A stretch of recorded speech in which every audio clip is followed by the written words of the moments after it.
This video is brought to you by patreon.com/worsttake. Get access to exclusive live streams and Discord servers, on-screen shoutouts, and early access to some videos when you join now. Help make sure that we can continue to make content like this by supporting the Patreon. Links are in the description down below.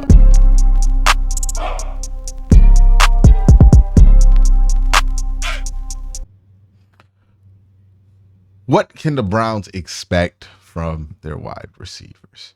I find this to be a fascinating conversation simply because the Browns have an interesting mix when it comes to their pass catching group. I think they have a solid top, right, with Amari Cooper, and then David Njoku kind of assists with that as a breakout tight end.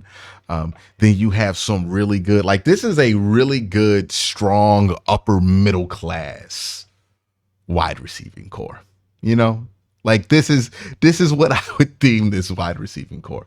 You're not flashy. You don't got the biggest house on the block. You don't got the crazy pool and the glass community college look going on with your McMansion and all that. Like, that's not what this Browns wide receiver room is, you know. But what they do have is just a nice, solid 3 to 4 bedroom house, depending on if they renovated the best basement. You know, they got a 2-car garage and it's insulated and you could turn it into something. They also got a nice basement that's been furnished. And you just walk in and you're like, this is a nice upper middle class house. That's how I feel about the Browns wide receiver room, right? Got some nice things in there, some really good creature comforts. The AC is incredible in that place. You know, it's just nice. They got a nice deck. Nice little grill setup, some good TVs, nice couch. Like it's not blowing you away. It's not the nicest stuff you ever seen. It's not something you would put on a TikTok or something like that and blow your friend's mind with. But you know, it's pretty damn good. And it's something to aspire to. Truly. Within reach too. Feels good. And it's like a different kind of good, you know? But anyways, that's what the Browns have with their wide receiver room. It's not going to blow you away. It's not going to blow your mind. It's not going to be the most incredible wide receiver room you've ever seen. It doesn't have the flashiness and the star power that this wide receiver room had in like 2020 or 2019 when you had Odell Beckham and Jarvis Landry and the whole world was looking at your wide receiver room as one of the best in the NFL. No, you're not going to get hype from the national media about this wide receiver room. You're not going to get, you know, crazy articles written about the potential of this receiving room. We're not going to hear about how this receiving room could carry a quarterback to a Super Bowl year or something. It's not that type of room. But you know what? It's damn good. It's damn good. You know, it's again, it's that nice upper middle class house. Like you ain't got a pool and a jacuzzi in the backyard, but you know what you do have? A pretty damn nice media room. You know, who doesn't want a media room? Like who doesn't aspire to make enough money in their life to have a really nice media room? Like I'm talking about, you can get blackout curtains and like the nice little setup with some real media chairs that recline and kick back, and maybe even get one of them popcorn makers off Amazon, not to really eat out of, but you know, the smell. You want the smell of it. And I'm getting carried away with this upper middle class house analogy. Maybe that's just what I want. And I'm tapping into something else, but this is why I like the Browns wide receiver. Amari Cooper, solid number 1. You can make an argument that he's top 10. You can make an argument that he's top 8. It does not matter to me that he's not one of the best wide receivers in the NFL or deemed one of the best. He don't need to. He does not need to be one of the best in the NFL. What I need Amari Cooper to be is Amari Cooper. And what Amari Cooper brings to the table is just good enough. Not just good enough, actually. It's pretty damn good. Pretty damn good production. One of the best route runners in the NFL. One of the more reliable guys when it comes to catches per first down in the NFL. A move the chains guy. A big play guy. Despite the fact that he lost his speed years ago, he's still a big play guy. Amari Cooper, very, very useful for what the Browns want to do. And the added benefit of knowing that he's compatible with your quarterback. One of the few things we know about Deshaun Watson, because we know very little, is that he and Amari Cooper have pretty good chemistry. Really good chemistry. Like so good that they were drawing up plays on the sideline against Arizona. I'm super excited about Amari Cooper. Now, what are my expectations with Amari Cooper? I want him to get anywhere between about 1,080 yards to 1,280 yards, right? That's where I want him to be, in that range. Touchdown wise, about 6 to 10. Basically, just produce within the same range that you've been producing in over the last 2 years.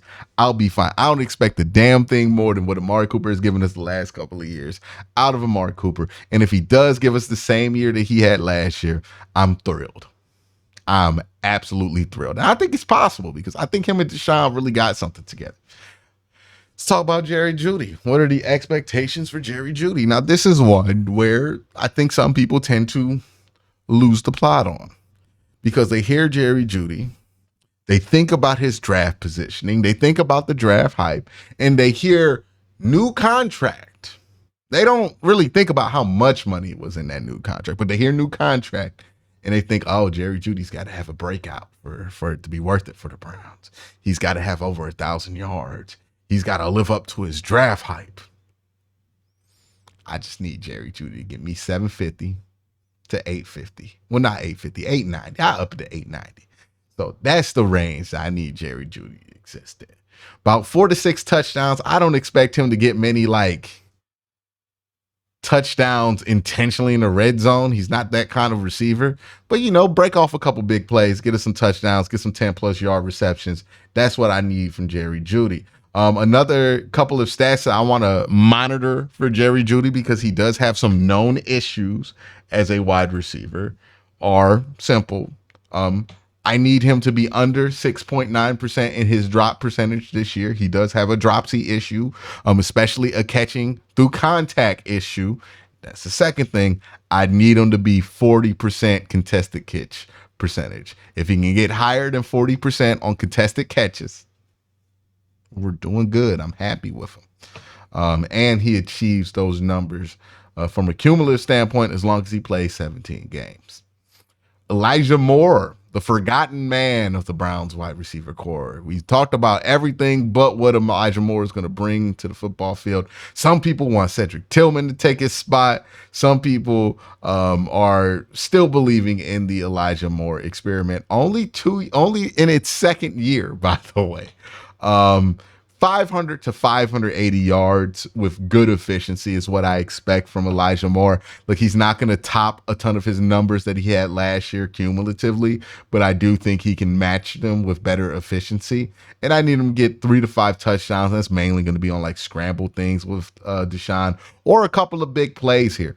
David Njoku, the big dog, I expect him to get to 800, 850 this year.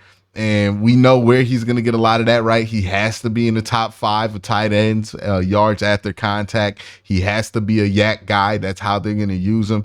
And I expect David Njoku to be a threat in the touchdown in the red zone area. 7 to 10 touchdowns for David Njoku. That's the range in which I would deem him having a successful season with. Let's talk about Cedric Tillman. I like what Cedric Tillman has been able to do this preseason. Now, I got to keep myself grounded.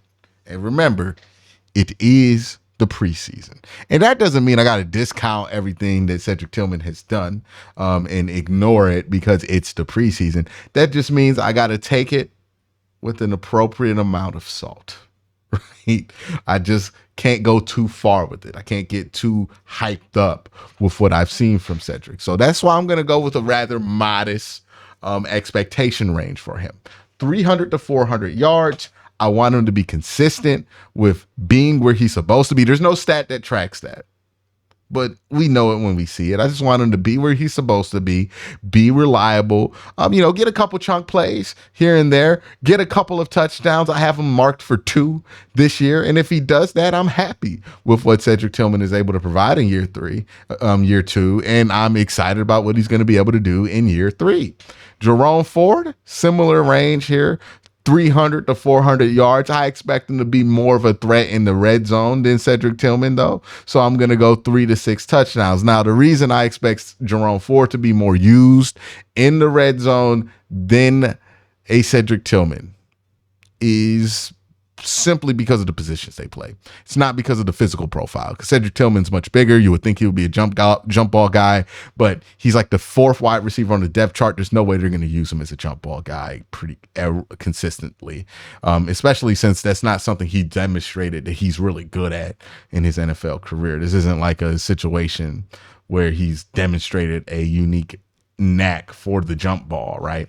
So I think Jerome would be used more there. Like the Browns love to run some play action. They love to run some trickery where they get a side running naked and they can just throw to that side opposite on a wheel to Jerome Ford. And I think Jerome Ford runs some pretty good routes. He's a pretty good block and release guy, and he's pretty good with improvising and knowing where he's supposed to be if Deshaun Watson breaks the pocket. So I think that's why he's going to be a factor in the red zone here as a receiver. And Deshaun loves to use those running backs in the red zone too.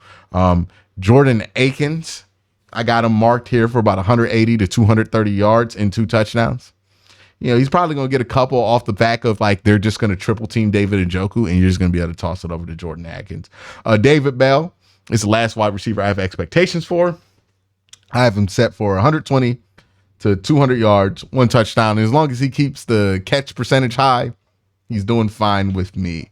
But those are my expectations for the Cleveland Browns wide receivers.